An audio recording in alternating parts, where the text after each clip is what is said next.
Hey guys, this is part 2 of how to make a knife with basic tools. I made some mistakes, I learned from my mistakes, and I'm going to teach you how to avoid those mistakes. So now I'm going to go ahead and clean up my flats.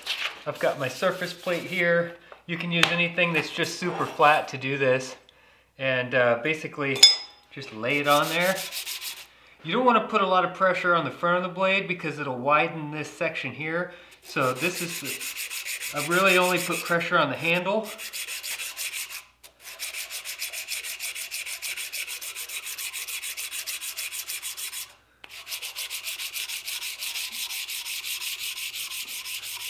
See how I'm bending my fingers up? Because I don't want to push down on the blade. The reason is, there's so much less material here than here. If you push down on the blade at all, you'll remove more material here, and this line down the center will change. And you don't want that. So I've got it fixtured up in this sled now. Now these edges aren't sharp, so I'm not really worried about them cutting me, so I've let them lay out over the edge. But this is where I'm going to take the same 220 grit paper. I'm going to work the blade in this direction and get my scratch pattern going lengthwise and make sure that I've got it all the way up to 220.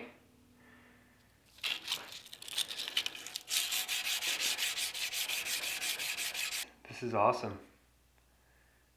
But we can elevate this by doing a clay hamon and differentially heat treating this. And that's exactly what we're going to do. So we're going to take this blade right here and we're going to apply satanite. Satanite is a refractory cement that I like to use. What I'm going to do is I'm going to apply a nice thick layer right down the center. That's going to be my start. The thickest layer should be right down the center.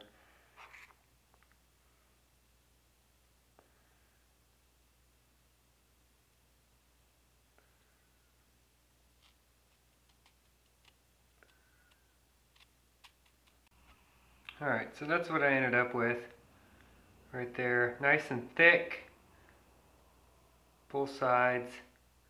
Tried to keep it kind of semi-symmetrical, and we'll see if that works.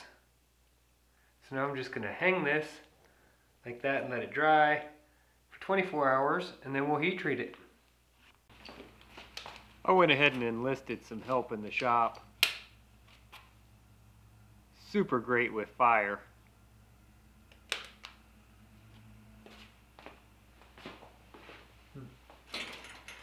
Paper sucks.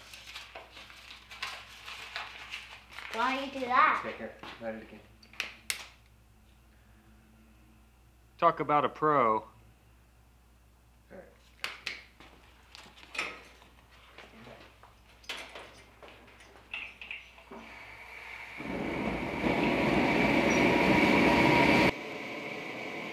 Here where I live, it's 19 below zero, so I'm going to go ahead and preheat my oil this time. You guys don't necessarily have to have a forge to heat treat this knife. You could just as easily do this with a torch. You could just set a torch up in a vise, move the knife in front of the torch flame back and forth until you achieve non-magnetic. You'll see the magnet right underneath my forge in the front, right under the doors in the opening of my forge right there. You can see my magnet. In the next shot, you'll see it right there. I take the knife back and forth until I start to see the knife glow on the edges, and I will bring it out and I'll start testing it on that magnet. I'm using 1084 steel in this project, and it doesn't require a long soak time once it achieves non-magnetic. So get it to non-magnetic and you're good to quench. On this one, I've decided to bring over a bucket of water. Since I am doing a hamon and I've got clay on it, I want that edge to do a very rapid water quench, so I'm going to pull it out of the forge when it hits non-magnetic. I'm going to very rapidly dunk it in my bucket of water and then move it over to my slower quenching oil, and that's going to give me a nice hamon that'll pop out in the end. Make sure that if you try this, you don't leave it in the water too long. It needs to be incredibly rapid.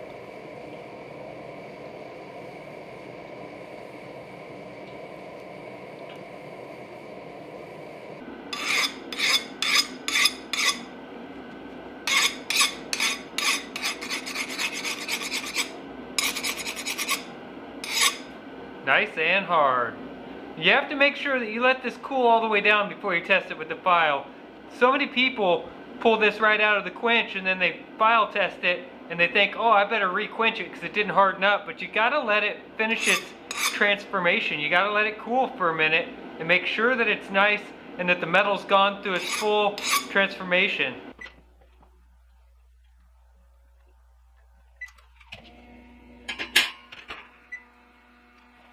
I went ahead and dug through my drawer of miscellaneous parts. I had these left over from another build. You know, these were the leftover pieces here. And then I had these pretty cool scales that came from Ukraine. I chose these scales and these scales because they are already flat, which is going to make this build easier. When you're doing something like this with just hand tools, you know, if I started with a block of wood, that's going to increase the amount of tools that we'd have to have and the amount of work that we have to do. So if you're going to try to do one of these with hand tools, I would suggest purchasing material that's already good and flat, so all you have to do is true it up on a surface plate or something like that with some sandpaper. So I'm going to use this right here for some contrasting color for the bolsters, and then we're going to use this wood down here for the handle material. I'm actually going to do these separately. So what I'm going to do is I'm going to lay these on here, drill my holes, shape the top of my bolster, glue those up, clean my glue lines. After that's set, I'll go ahead and fit these scales up, drill the holes, and glue the scales separately. We'll do this in a couple different sections. Here's what I'm going to do. I've laid my knife out, and I've gone ahead and lined it up with my line that I have across here.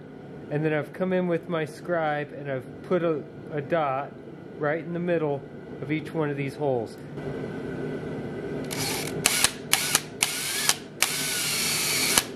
So I went ahead and brought this cap back. I laid the knife right over the top. I drew around the edges of the knife. I laid the cap on here, traced out where I wanted that. Now I'm going to set this in the vise to where the pins are level with the vise, and we'll go ahead and cut off all this excess material.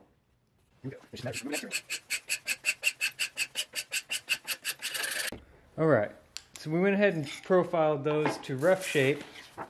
Now we'll take them. We got to get all the file marks. See all those file marks on there? We got to get those file marks out. So I just take these and I'll drag them across the piece of sandpaper. This is the front edge of our scales.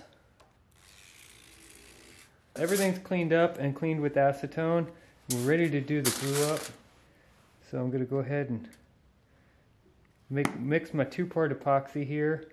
It's really cold in the shop, so my epoxy's cold also.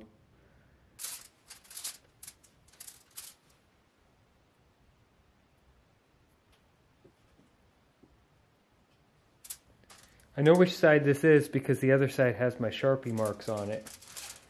So I know which side that I'm putting the glue on.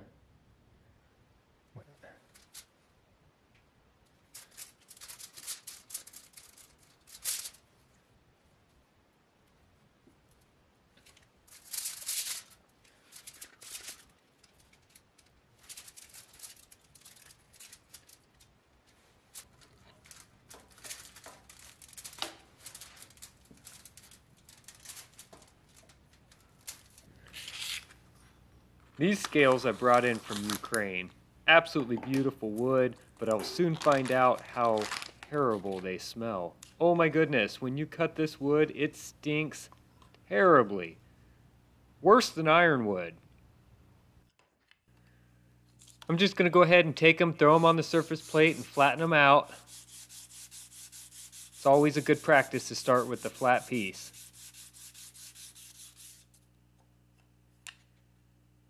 Checking to make sure there aren't any light gaps in between the two pieces and that they fit up nice and smooth. Perfect. I'm going to do my handle fitment slightly different on this build, mainly because I glued the bolsters on first, and if they're not absolutely perfectly symmetrical, I think this is a better method. I'll lay one scale down and I'll drill my holes in it. Then I'll put the new scale on the bottom. I'll put the scale that I've already drilled the holes in on top, and I'll drill through the top scale into the bottom scale. and that's going to ensure that both scales meet up with the bolsters perfectly. Now here you'll see what I'm talking about. I'm going to put the new scale on the bottom. There we go. Now the scale that I've already drilled my 2 locator holes in, I'll put on the top. And I did flip the knife over for this, by the way. So now I'll put the scale on top. And after I drill this hole, you're going to see me take a pin and put it through the hole as a locator. That's going to hold both the scales in the exact same place. I'll make sure that they're seated up against the bolsters correctly, and then I'll drill my second hole. This will definitely ensure that these handle scales will mate up to my bolsters with no gaps. Perfect. Now I'm going to go ahead and do the glue up off camera. There it is. Came out great. All glued up, ready to remove some excess material.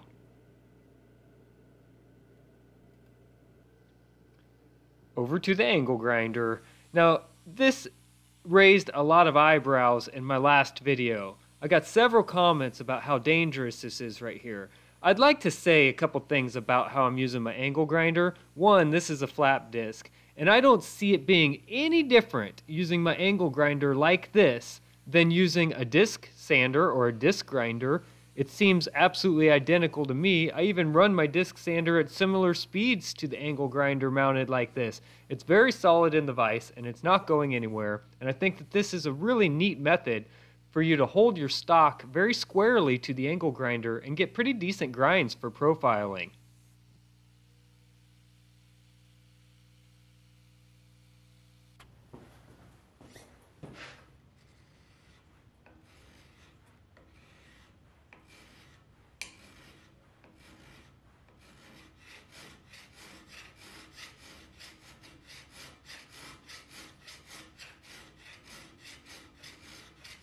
I was draw filing this to flatten this out because as I took off the brunt of the material with the angle grinder, and then I came in here with the file, a round file in this area up here, and then a flat file on this area.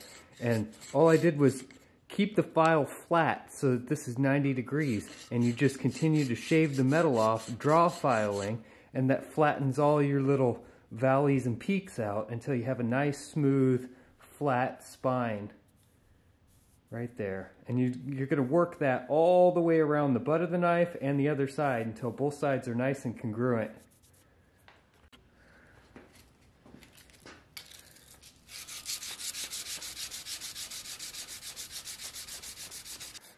Now I'm in here with my 500 grit and I'm just further cleaning up this spine, making sure that I'm using a hard backer so that I'm not, filing away the wood faster than the metal. And it still will get rid of the wood slightly faster than the metal, even with the hard backer, when you start getting extra layers of sandpaper up here. So you just need to be careful to keep everything square and 90 degrees. Sand your profile out.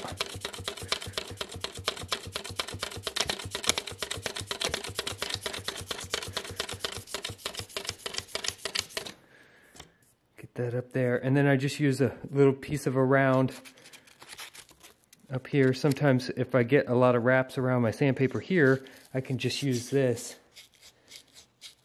to do this radius.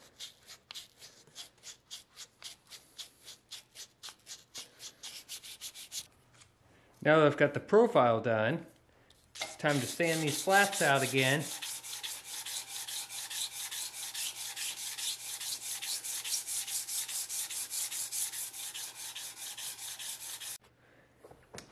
Now here's where we give the knife handle some shape.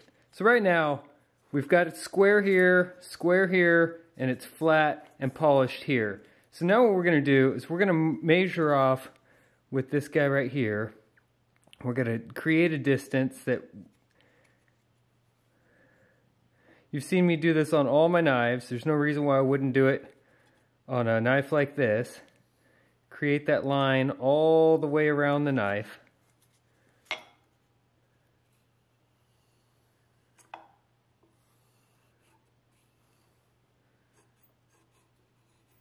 This is my grind 2 line here. We'll put that on both sides.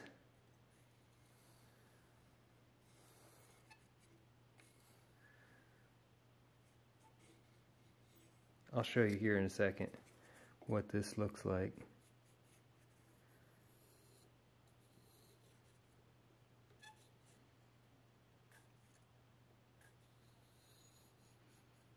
All right. So that's how thick it's going to be on the side. Now we're going to cut in.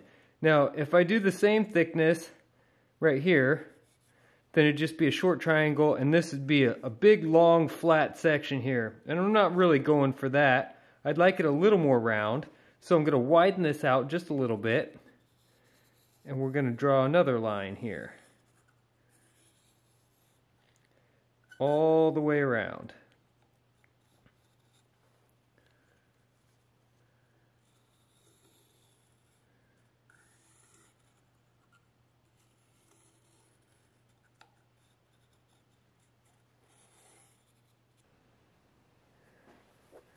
So I'll come in here with the file, and I'll just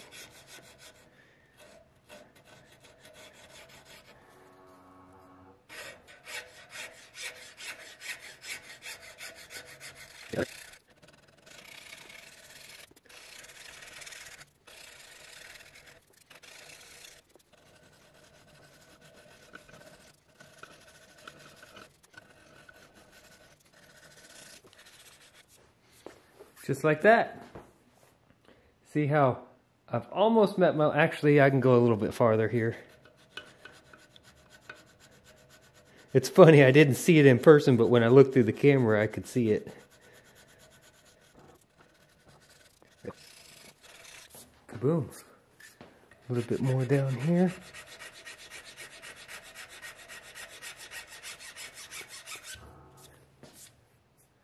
Nice even bevel. Right there, all the way down. Now I'll do this here on all four sides, and then I'll bring it over here and start rounding it out.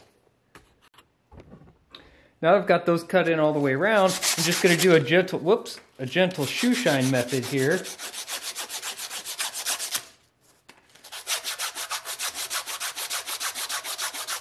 Just to round my edges slightly, not much. I didn't want them to be that crisp.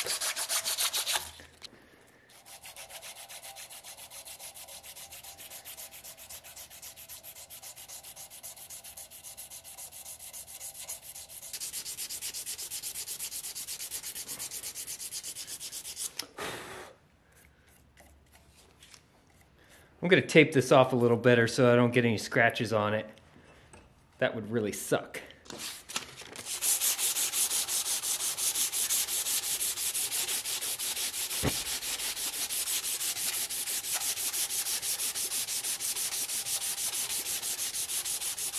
So I'm holding the paper like this. I'm not coming down. I'm holding it out like this because I'm just trying to dome over the handle slightly, just to give it some curvature.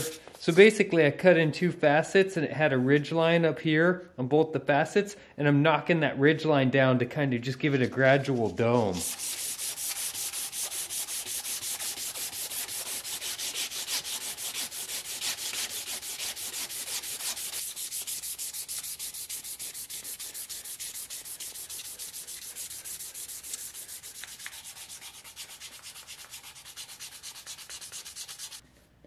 So I'm using Mother's aluminum mag and wheel polish. Yep, you heard me right. Aluminum mag and wheel polish. It actually works very well for polishing plastics and hardwood handles and different things like that and knife making. Give it a try, you'll be surprised, and it's super cheap. Well, this build went amazingly well actually with using hand tools. I learned several things. One, filing in bevels works incredibly well. I actually super enjoyed filing in the bevels. Number two, the biggest thing that I learned in this entire build was that I've become reliant on my nice tools, especially my drill press. The most fuss that I got on the entire build was trying to drill my holes with a hand drill. What a pain in the behind. I would have to build a jig, a 90-degree jig, to hold my drill straight to accurately drill my holes to do this without a drill press. If there was one tool that I think helped me more than anything in the knife shop after this build here, would have been the drill press. Definitely worth the money, pick up a drill press, because doing it with a hand drill, it was no fun. and it was very difficult. Anyhow, I'm going to bring you in and show you guys the knife. Here's the knife. I think it came out really well. The only thing I was fussed about was where the holes were drilled for the pin placement. I think I could have done better, and I will next time. Here's the deal on this, guys. If you're wanting to get into knife making and you're a little bit unsure about what to buy or where to buy it, I'm going to make it real easy for you. Jump over to my Etsy store. The link is in the description. I'm selling these kits right here, and what you'll get in the kit is the exact same piece of steel that I used in the video and comparable handle material with the pin stock. Basically everything you need to complete this knife in your own shop minus the tools. So go and check it out on my Etsy store. Make this knife. Make sure you send me pictures after you make it. Well, that wraps up this build, guys. Don't forget to subscribe to the channel so that you can reference my channel when you're doing your own builds. Thanks, and I'll see you next time.